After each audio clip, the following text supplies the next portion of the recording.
Welcome to Toffee TV. This is a video about Everton stars at the Under-20 World Cup, and who better than to talk to Paddy about it, because he basically watched all the 23 games last season and he's all over this Under-20 World Cup. Paddy, first of all, the lads are doing very well. England into the semi-finals now. Yeah. Who have you been impressed with then from Arla? To be honest, they've all impressed in fits and starts. The two standouts probably from the Everton contingent have been Jonjoe Kenny, who we know all about from the end of the season, and Ademola Lookman, who admittedly wasn't in much form for the first team towards the end of the season, but has gone away there and has looked head and shoulders the best player for England. Has he? So lively with the ball, positive, beats players for fun, really. It's quite amazing to watch him actually, because he's obviously really pacey, but at the same time his close control second to none. He just that kind of the balance he has means that he can beat players so easily, and he's been the one I've been most impressed with in the whole England setup, never mind just from the Everton players. And of course Jonjoe Kenny, who's played 5 games now in the space of just over 9 days. He needs a rest. Was a bit sluggish today, but he's shown everything you come to expect from him. He's very, very lively down that right hand side. The quality of delivery often is particularly good, and he's a defender as well. So I mean, the perfect balance for a right back. So those two lads have done very well. Kieran Dowell is Kieran Dowell. Anybody that watches the under-23s will know that he plays in bursts. He goes missing for half an hour, but then he'll come up with the most sublime bit of skill. And I think he's got. There's a case that he's got the best left foot in that squad, and possibly in the Everton under-23s. It's an absolute wand at times. But what he doesn't do is he doesn't grab games by the scruff of the neck, and that's probably why up to now he's not got into Koeman's first team, because I think Koeman wants a bit more productivity, a bit more energy from somebody like him. So he's done well playing from the right with Kenny. That link-up play has been one of England's strong points. Calvert-Lewin grabbed himself a couple of goals. He's played up top as a centre forward primarily, not like he does with Everton from the left. And I think that's quite interesting, because a lot of people have jumped on Calvert-Lewin's back for his performances for Everton. I don't think he was ready, first of all. But if you're going to start him, then at least play him in his proper position, and then judge him then. So he's done all right. Was rested for today's game, but has started a few of the others. And then Callum Connolly, I think, has made a couple of appearances. He's starting on the bench for now. So I mean, we've had 5 in the squad. It would have been 6 if Liam Walsh had been fit. I understand he would have gone as well.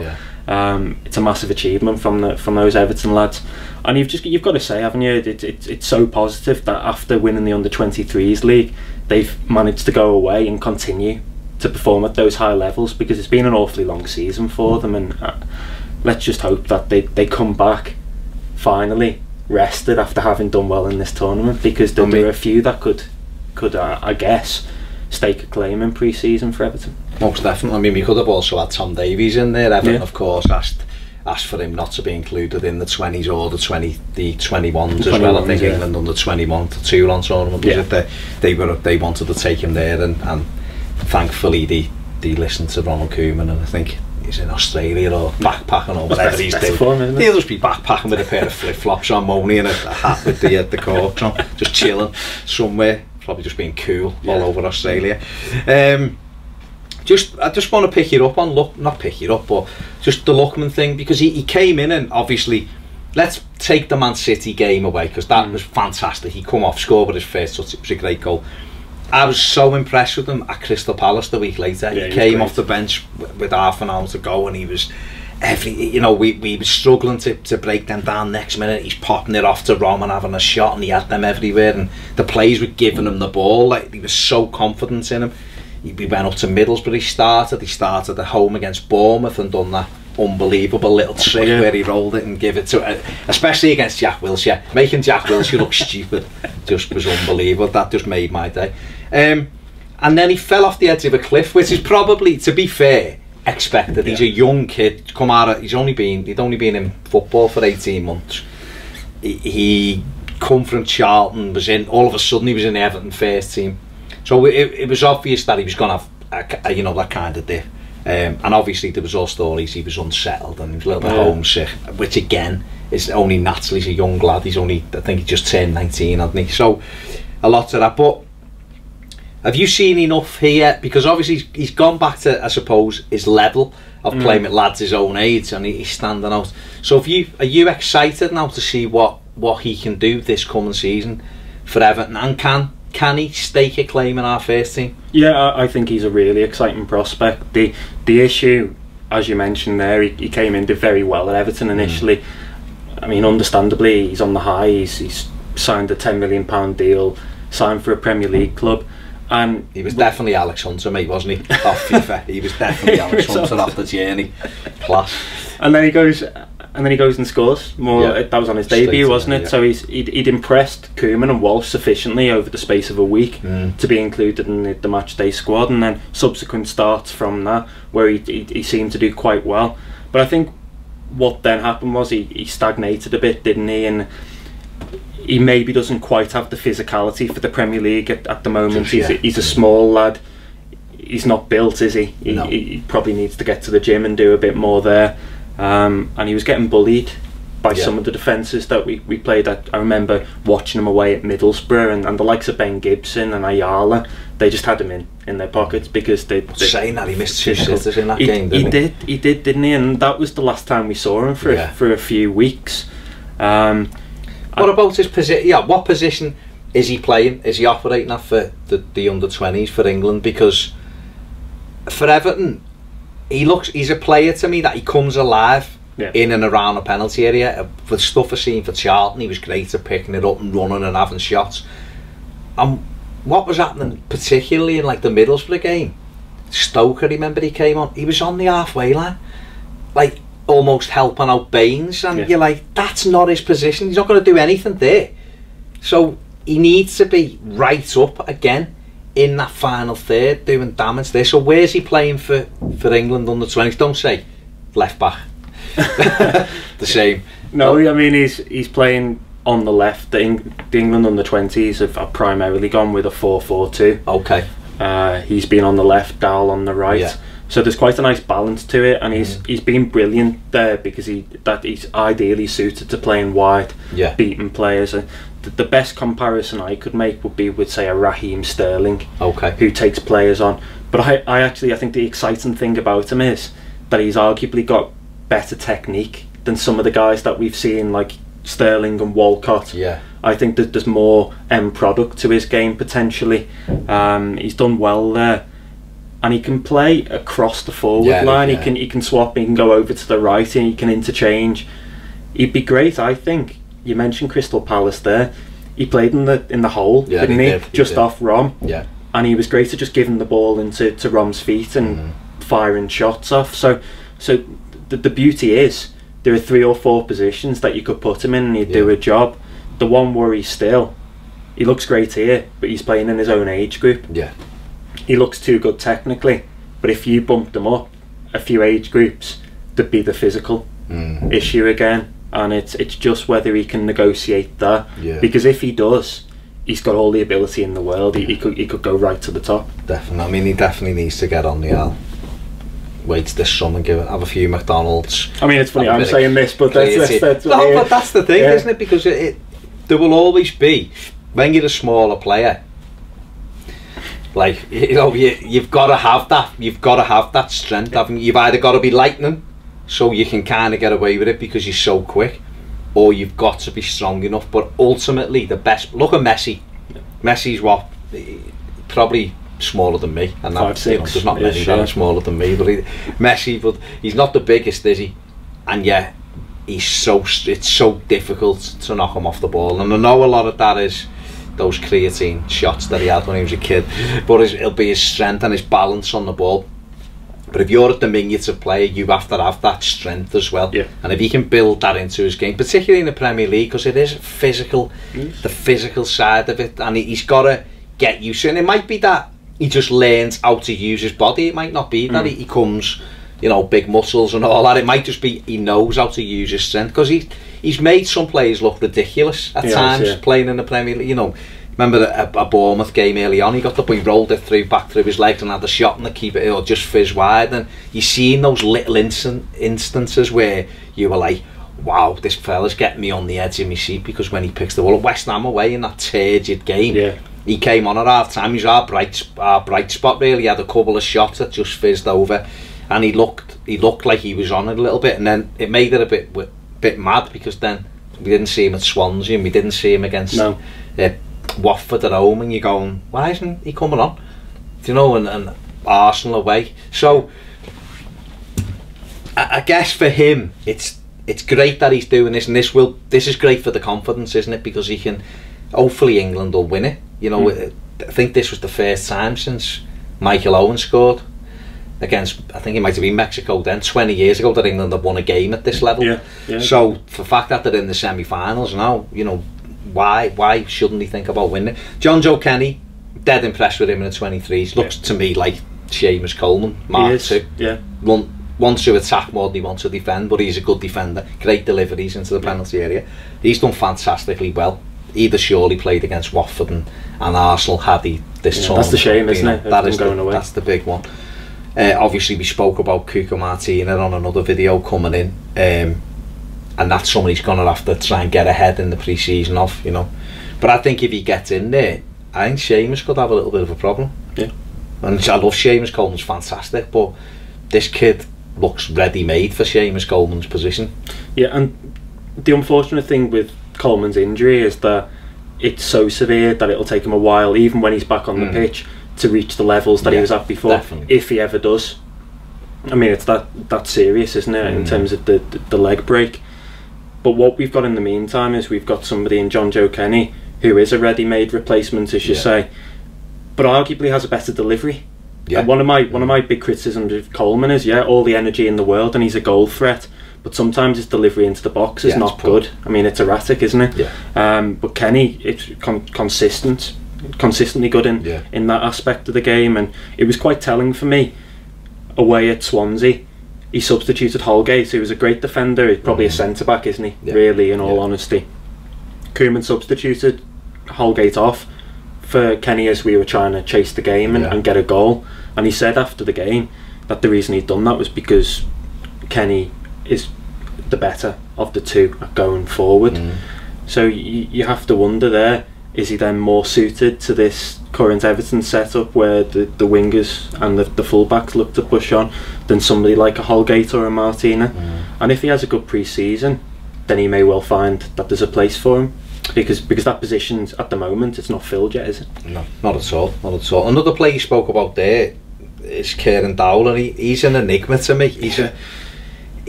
He burst onto some of his goals for the 23 is ridiculous. They're like a blooming top 10 all-time goals, aren't they? You know, he chips from the halfway line a couple of years ago, the left-footed goal against Spurs, I think it was, at home, and he just cuts in and it's in the top corner. He does it. I think he done one against Southampton, you know, at Goodison a few games earlier, that same goal onto the left foot, and he just went goal, and it was in. Loads of ability. Played against Norwich the last game of the season, you know, when Martinez had just been sacked, and was outstanding. It was good. That day, really, really good.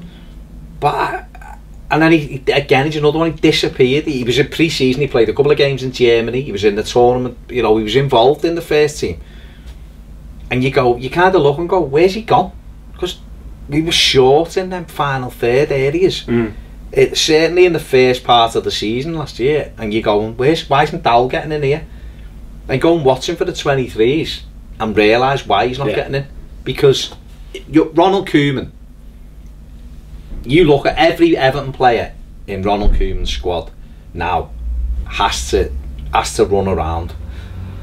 Okay, some do it a bit more than others, but they still do it, you know. But Kieran Dowell makes Romelu Lukaku look like Dennis Strakwilerski in terms of work rate, and Jamie Vardy, doesn't he? You know, and even Rom's biggest fans will say he's not the hardest working centre forward. Great goal scorer, unbelievable goal scorer. But I'm just talking about in terms of energy. And Kieran Dowell, when you watch him, went the Southampton game and Ronald Koeman and Erwin Koeman were there.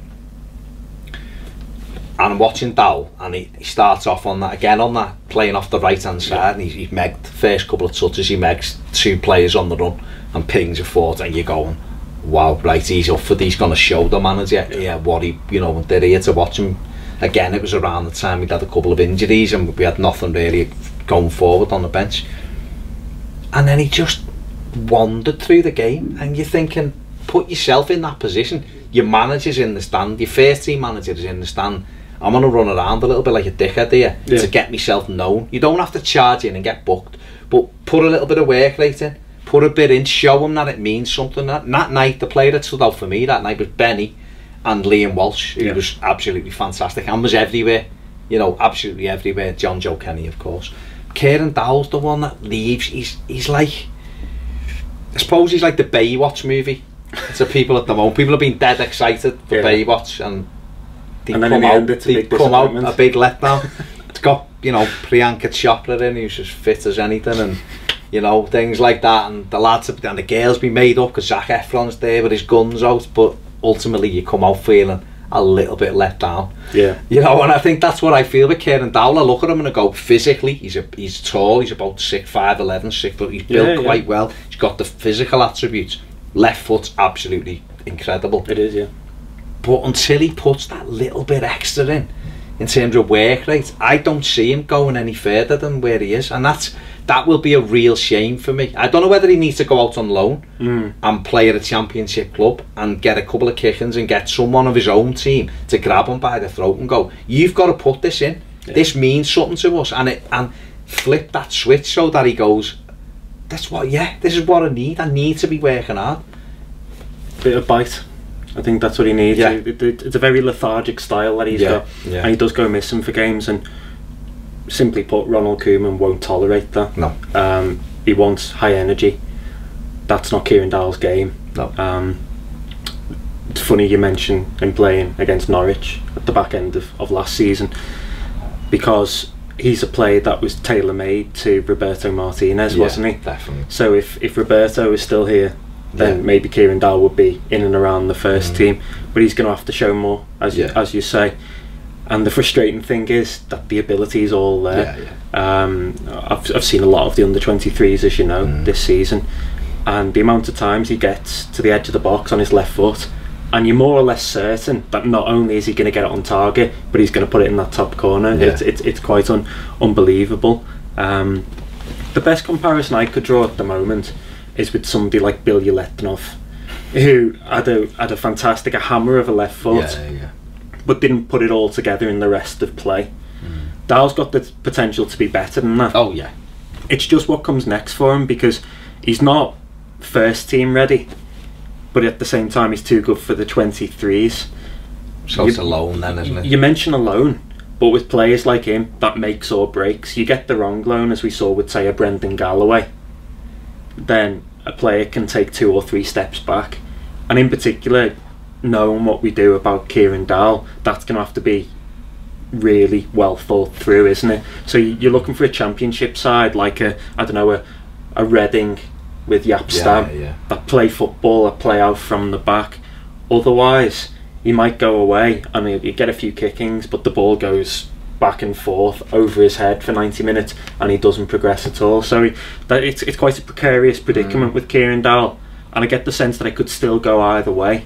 Yeah. Even though it shouldn't, because he is that gifted and talented when he's on his game. Maybe someone like Huddersfield, who just got up, who just come up into the Premier League, who they press. Obviously, they've got, you know, some people like to say Klopp marks because he's German and he likes his players to work hard. But they're also a nice football inside as well, Huddersfield, and that will give him. Listen, you know, Huddersfield might want to take him, but for him and Everton, looking at it from our perspective, I think he would fit in there. And I think that'd be great for us for him to get some Premier League experience, and for them, because obviously they need players. They'll need players who are Premier League ready, of course they will, but someone like him as well, who's got that little bit of sparkle. But again, if it's to be the Championship, you know, there'll be clubs in there who knocked up. I mean, I think at Derby County, it would have lovely football inside. Yeah. You know, Leon Osman went there many moons ago, didn't he? And said it, you know, that that helped him kind of turn himself into a first team player.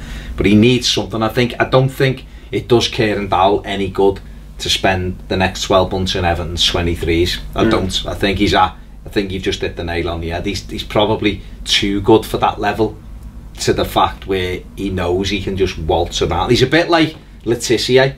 When I think of Matt Letizia, who would waltz around in games and then just flick the ball up 18 times, balance it on his head and put it in the top corner, and you go, oh my god. But the fact is he hadn't done anything for 89 minutes, you know. And some people might go, well, he doesn't need to then if he's going to do that, and that's fine. That's fine. But for some managers, like our manager, that won't wash. So, you know, and it's just interesting that he's still kind of doing that, and that looks to just be his style of play. It is, yeah. Which is a pity, you know, if he's going to be overlooked, because he has got all the ability. And if we could get him into our first team and get him working a bit harder, that kind of ability he's got costs a lot of money. Yeah. And we've got it there, so it's very interesting. He's not a typical English player either, is he? You look at what comes through Premier League academies, and there's a lot of pace and power and dynamism, and of course you need that for the Premier League, but he's almost more suited to a Spanish way of playing. He plays in between the lines and he drifts in, and there's always room for that kind of player if they're willing to put the effort in the other parts of the pitch. It's just whether he will ever do that, I guess. What won't happen is that Ronald Koeman won't be looking at this under-20s World Cup and saying, right, he's going to be in my first team off the back of these performances, because as we all know, the pathway is that they impress for the England age groups or for Everton, and they go to first team training. They have to impress against Lukaku, Barkley, Morales and those guys if they're going to get in the team. And that's why, I mean, somebody like Calvert-Lewin's clearly done that. Whatever you think about him, he's gained Koeman's trust really quickly. So that shows that there is something about him, I think. I think Calvert-Lewin's I think we judge him when he plays up front. I think the reason why he's played so many games on the left is that he will work hard and he'll do what the manager asks him to do, and that's why he's in there. He doesn't. The one thing you can say about Dominic Calvert-Lewin is he doesn't just stand around. No, he runs up and down. He gets back defensively. You know, he was very good against Hull. He scored a goal that day. He thought he was very good against them. Just tired late on, but I just don't think it does him any favours playing on that left hand side. I think if we'd seen him down the middle, I think we'd be able to judge him. The Southampton game at home, when he started up front, he went with Lukaku and Calvert-Lewin up front for the game just after Christmas, and he got injured in it, but the first 10 minutes he linked up really well with Rom. He took some dangerous positions up, had a couple of shots, and he looked like he was up for it in that. And then he goes off, and we had to make a change. Morales come on and went on the left, and we went back to a 3 at the back. A flat 3 up front. You know, the game went away. But I think to judge Calvert-Lewin, I think we'd have to judge him as a centre forward. But can they go on and win it for what you've seen of it? They could do. They could do. It would require the likes of Lookman to continue at that same level, and it's a really gruelling tournament. They played today, of course, beat Mexico in the quarterfinals. Could be tomorrow by the time we get there. It could be yesterday by the time we Monday. Monday. Just say Monday. They played on Monday. There's another game on Thursday. Okay, he'll be out semi-final against Italy, which will be a difficult game, of course, given what we know about Italian teams over the years. My worry about this England side is that they're great going forward, but when they need to manage the game from the centre of midfield and slow it down or quicken it up, keep hold of the ball more than anything, they don't tend to have that. Liam Walsh would have been great actually for that very reason, but he's injured. Benny Benigni at some point will play for England age groups, I'm pretty sure. I've seen Cook. He looks like a nice little footballer. Is a Cook in the middle. He's great at getting the ball forward, but not so much at keeping hold of it. And I suppose that's what, you know, that's just buying into what you're saying. There's no one really doing that Benny role, if you like, or Liam Walsh, the way he keeps the game ticking over. Just very quickly, is there anybody else that's impressed you, that non-Everton in that side, or you're not really bothered? To be honest, I sometimes I'll watch the game and I'll throw a few updates on Twitter. They all tend to be Everton focused, but it's a very good group of players overall. And I know Dominic Solanke's just gone to Liverpool. He scored the goal on Monday to win the quarter final. He's been a bit hit and miss. But then you look at some of the lads that aren't there. Tom Davis could play in this age group. Patrick Roberts, who's been fantastic at Celtic. And there are a few others that have been promoted to the 21. So it's a very talented crop of players. And bias aside, I think the Everton lads have been the ones that have impressed most of all. Superb. Thanks, Paddy. Yeah, well, you know, did we need to know any more than our lads have been the best? But good luck to England, and let's hope that Jonjoe Kenny celebrating again. You know, what a couple of weeks that'll be for him. Good luck for the rest of our lads. Don't forget to check out the rest of our videos. Thanks for watching. See you soon on Toffee TV.